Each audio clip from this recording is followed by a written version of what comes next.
saflarni tashab namoz o'qish. Juma namozida oftob bo'lgani sababli, ya'ni issiq bo'lgani sababli oldindagi birinchi, ikkinchi saflar ochiq qoladi. Shu holatda keyingi safdagilarning namozi durust bo'ladimi? Alhamdulillah, vassalatu vassalamu ala rasulillah. Bu bugunni juda ham dolzarb savoli bu. Hozirgi paytda kun issiq bo'lganda juma namozlarida katta masjidlarda ham yoki kichkina masjidlarda ham namozxonlar o'zlariga qulay bo'lgan kichkina burchak joydagi, demak, daraxt tagiga yoki bir soyali joyga namoz o'qib olishlikni o'zlariga odat qilishgan. Shu yerda bir oldindan ta'kidlab qo'ymoqchiman.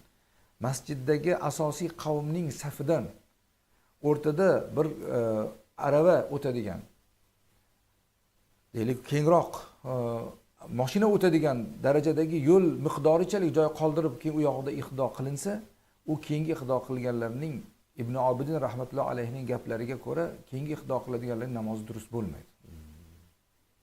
Ayniqsa u uzoqlarga turib olganlarniki umuman durust bo'lmaydi. Ha, sunnatni o'sha soyada o'qing. Lekin farzga kelganda o'sha asosiy qavmning safiga yaqinroqqa kelib, o'sha safga ulanib, o'sha saf bilan birgalikda namoz o'qish kerak bo'ladi. Shuning uchun hozirgi mana shu yerda bir qat'iy ta'kidlab qo'ymoqchimiz. Safda ho yomg'ir bo'lsin, ho qor bo'lsin, ho osmonda issiqlik tufayli bo'lsin, mayli o'sha paytda sunnat namozlarini alohida o'qib olsangiz mayli, lekin farzga asosiy qavmni jamoatga borib safga qo'shilishingiz shart bo'ladi. Bu juda ham jiddiy masala. Qiynalib, mashaqqat bilan juma namoziga yoki boshqa 5 vaqt namoziga borasizda, keyin safdan ajralgan holatda boshqa joyda o'qiysiz va namozingiz durust bo'lmaydi. Shundan o'zingiz ehtiyot qiling.